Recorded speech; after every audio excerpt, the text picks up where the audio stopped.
Telugu Desam party వ్యవస్థాపక అధ్యక్షులు నందమూరి తారక రామారావు జయంతి సందర్భంగా హైబ్రిడ్ పద్ధతిలో టీడీపీ మహానాడును వర్చువల్ గా పండుగ వాతావరణంలో నిర్వహించారు. మే నెల వచ్చిందంటే పండుగ వాతావరణంలో తెలుగుదేశం కుటుంబ సభ్యులు మహానాడు నిర్వహించడం జరుగుతుందని Kakinada city MLA Vanamadi Kondababu, Kakinada city పరిశీలకులు చంద్రమౌళి, మాజీ మంత్రి చిక్కాల రామచంద్రరావులు పేర్కొన్నారు. బుధవారం తెలుగుదేశం పార్టీ వ్యవస్థాపక అధ్యక్షులు నందమూరి తారక రామారావు జయంతి సందర్భంగా మహానాడును హైబ్రిడ్ పద్ధతిలో వర్చువల్ గా నిర్వహించారు. కాకినాడలో 10 క్లస్టర్ల ఆధ్వర్యంలో మహానాడు సమావేశాలు నిర్వహించారు. 9 గంటలకి క్లస్టర్ స్థాయిలో జెండా వందనం చేశారు. అనంతరం స్వర్గీయ ఎన్టీఆర్ విగ్రహానికి కాకినాడ సిటీ ఎమ్మెల్యే వనమాడి కొండబాబు, పరిశీలకులు చంద్రమౌళి, మాజీ మంత్రి చిక్కాల రామచంద్రరావు తదితరులు పూలమాలలు వేసి నివాళులర్పించారు. మంగళగిరిలో కేంద్ర తెలుగుదేశం పార్టీ కార్యాలయం నుంచి మహానాడు సంబంధించి ప్రత్యక్ష ప్రసారంలో క్లస్టర్ కన్వీనర్లతో ముఖ్యమంత్రి చంద్రబాబు నాయుడు, మంత్రి నారా లోకేష్లు మాట్లాడుతూ హిందూ, ముస్లిం, క్రైస్తవులకు మహానాడు పెద్ద పండుగ లాంటిదన్నారు. సంక్షేమం, అభివృద్ధి, సుపరిపాలన టీడీపీతోనే సాధ్యమన్నారు. 44 ఏళ్ల క్రిందట పుట్టిన పార్టీ తెలుగుదేశమని అన్నారు. పసుపు జెండా చూస్తేనే నమ్మకం, భరోసా కలుగుతుందన్నారు. టీడీపీపై ప్రజలకు ఆదరణ తగ్గలేదన్నారు. ఈ కార్యక్రమంలో సిటీ అధ్యక్షులు మల్లిపొడి వీరు, టీడీపీ ప్రధాన కార్యదర్శి తుమ్మల రమేష్, 9వ division TDP incharge Lutukurthi Mohan, cluster incharge Chintalapudi Ravi, co incharge Tajuddin, unit ఇన్ఛార్జీలు రాధి శివరామకృష్ణ, మోగురాజు, చోడుపల్లి సతీష్ తదితరులు పాల్గొన్నారు.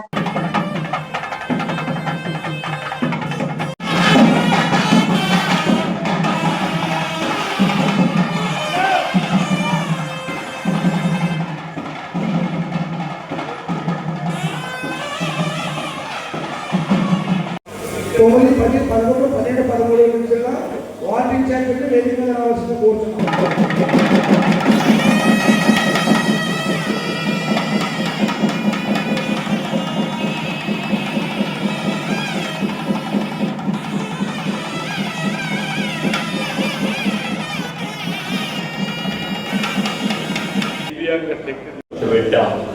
రాష్ట్ర ప్రజలందరికీ విజ్ఞప్తి చేస్తున్నా, పుష్కర మహాపరంతో పెట్టి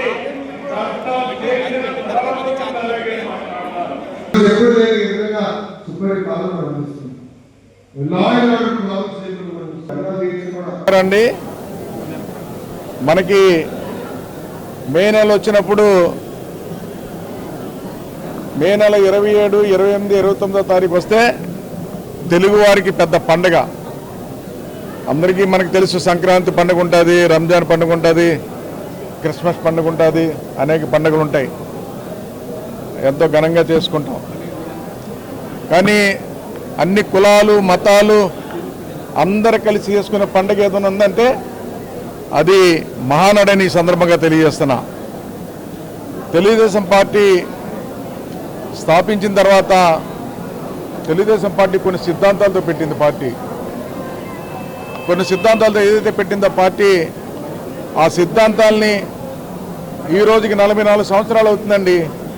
అధికారం ఉన్నా లేకపోయినా ఈ 44 సంవత్సరాల్లో సిద్ధాంతాలని మర్చిపోకుండా ముందుకు తీసుకెళ్లిన పార్టీ ఏదో ఉందంటే ఈ దేశంలో అది ఒక తెలుగుదేశం పార్టీని గర్వంగా చెప్తాను కూడా ఈ సందర్భంగా తెలియజేస్తున్నా. కొన్ని పార్టీలు పెడతారు, కొన్ని సిద్ధాంతాలతో పెడతారు, అధికారంలోకి వస్తారు, మర్చిపోతారు, మళ్ళీ ఆ సిద్ధాంతాలు ముందుకు తీసుకెళ్ళలేకపోతారు. కానీ తెలుగుదేశం పార్టీ అధికారం ఉన్నా లేకపోయినా ఆ సిద్ధాంతంతో ముందుకెళ్తున్న పార్టీ. మీ అందరికీ తెలుసు, ఎన్టీ రామారావు దేశానికి స్వాతంత్రం వచ్చిన తర్వాత ఈ రాష్ట్రంలో స్వాతంత్రం రాలేదన్నట్టుగా చాలామంది ఫీల్ అయ్యేవారండి. ఎందుకంటే చాలా పేదరికం ఉండిపోయింది ఈ రాష్ట్రంలో. తినడానికి తిండి లేక, కట్టుకోవడం బట్ట లేక, ఉండడానికి ఇల్లు లేక లేని పరిస్థితిలో ఆ రోజు ఎన్టీ రామారావు సినీ జీవితం నుంచి బయటకు వచ్చి ఒక రాజకీయ పార్టీ పెట్టి ఆ రోజు ఒక నినాదంతో బయటకు వచ్చాడు. ఆయన తినడానికి తిండి, కట్టుకోవడం బట్ట, ఉండడానికి ఇల్లు ఉండాలి అని చెప్పి నినాదంతో బయటకు వచ్చి అధికారంలోకి వచ్చిన తర్వాత ఆ రోజు ఆయన పక్కా గృహాలు నిర్మించాలి, ప్రతి ఒక్కరికి కట్టుకోవడానికి బట్ట ఉండాలి, చేనేత వస్త్రాలని ప్రోత్సహించాడు. అదేవిధంగా ప్రతి ఒక్కరికి ఈరోజు తినడానికి తిండి ఉండాలని చెప్పి ఆయన ముందు తీసుకెళ్లాడు. ఆ రోజున స్త్రీలకు కూడా సమాన హక్కు ఉండాలని ప్రవేశపెట్టింది ఆయనేనండి. అంతకుముందు చాలా పార్టీలు, చాలా ప్రభుత్వాలు పనిచేస్తున్నాయి. మగవాళ్ళకి స్త్రీలకు కూడా ఆస్తిలో సమాన హక్కు ఉండాలని ప్రవేశపెట్టాడు ఆయన. అదేవిధంగా చూసిన తర్వాత చంద్రబాబు ముఖ్యమంత్రి అయ్యారు. ముఖ్యమంత్రి అయిన తర్వాత ఈ రాష్ట్రంలో ఆ రోజున్న పరిస్థితిలో చాలామంది పేదరికంలో ఉన్నటువంటి కుటుంబాలను పైకి తీసుకురావాలంటే పేదరికంలో ఉన్న కుటుంబాల్లో మగవాళ్ళు పనిలోకి వెళ్తున్నారు, తన తెచ్చిన డబ్బులతోనే కుటుంబాన్ని గడుపుకుంటున్నారు, ఆడవాళ్ళందరూ వంటింటికి పరిమితమై ఉంటున్నారు. అలాంటి వాళ్ళందరూ కూడా వాళ్ళకు సృజనాత్మక శక్తి ఉంది, వాళ్ళకు టాలెంట్ ఉంది, ఏదైనా చేసుకోవాలంటే వ్యాపారం చేసుకోవాలంటే ఆర్థిక ఇబ్బందులు ఉన్నాయి. అలాంటి వాళ్ళు కూడా ఆర్థికంగా బలపరచాలని చెప్పి ఆ రోజున డ్వాక్రా గ్రూపులు పెట్టించింది ఆయనేనండి. ఆ రోజున అమ్మ 10 మంది కలిసి ఒక గ్రూప్గా ఏర్పడండి, పొదుపు చేసుకోండి, ఆ పొదుపు చేసుకున్న తర్వాత బ్యాంకు ద్వారా లోన్ ఇప్పిస్తాను, మీరు ఆర్థికంగా బలపరచవచ్చు అని చెప్పి ఆ రోజు ప్రవేశపెట్టాడు. ఈరోజు అలాంటి డ్వాక్రా గ్రూపులు వ్యాపార సంస్థలుగా తయారయ్యి ఈ రోజున వ్యాపారాలు చేసుకుంటారండి, వాళ్ళ కాళ్ళ మీద వాళ్ళు నిలబడుతున్నారు. ఈరోజు చూస్తున్నాం. ఈరోజు మీరు మనం ఎవరైనా సరే ఇక్కడ ఉన్న వాళ్ళు ఎవరైనా సరే బ్యాంకుకి వెళ్ళి డబ్బులు కావాలి నాకు 2 లక్షల రూపాయలంటే ఏం హామీ ఇస్తామని అడుగుతారు, లేకపోతే ఎవరైనా హామీ తీసుకురా అంటారు. అలాంటిదండి ఈరోజు ఈ రాష్ట్రంలో ఏ ఒక్క మహిళ అయినా సరే ఈరోజు డ్వాక్రా ఉన్న మహిళకి ఈ రోజున తన సంతకం పెడితే తనకి 2 లక్షల రూపాయలు ఇచ్చే పరిస్థితి ఏ హామీ లేకుండా ఎదిగారంటే చంద్రబాబు నాయుడు మహిళలు ఎంత ప్రోత్సహించారో దాన్ని బట్టి మీకు తెలుసుకోవాలని కూడా సందర్భంగా తెలియజేస్తున్నా. అదేవిధంగా ఈరోజు లోకేష్ గారు కూడా ఈరోజు ఓ నూతన విధానంలో ఈరోజు పరిపాలనలో ఆయన కూడా ఒక కొత్త విధానం తీసుకొచ్చారు.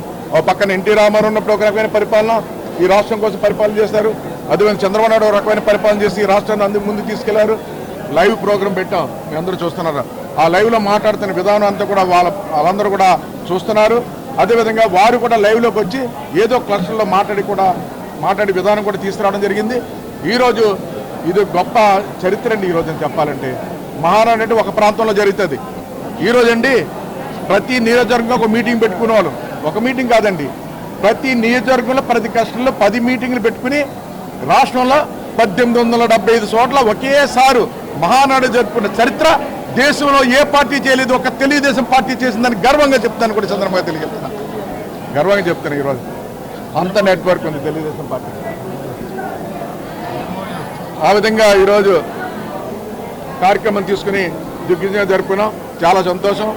ఈ రోజున మాకు కాకినాడ పరిశీలకులకు కూడా మా డీసీసీ బ్యాంక్ జిల్లా డీసీసీ బ్యాంకు డిసిఎంఎస్ చైర్మన్ గారు పెచ్చటి చంద్రమౌళి గారిని కూడా నియమించడం జరిగింది. వారు కూడా వచ్చారు. వారు కూడా నాకు కృతజ్ఞతలు తెలియజేసుకుంటూ రాబోయే కాలం భవిష్యత్తులో ఈ రాష్ట్రానికి మహానాడు ద్వారా దిశ దశ ప్రజలు ఏదైతే కోరుకున్నారో భావితరాల భవిష్యత్తు కోసం ఏమైతే కోరుకున్నారో వాళ్ళ ఆలోచనలు అన్నీ తీసుకుని ఈ తీర్మానాలు మహానాడులో ప్రవేశపెడతారు.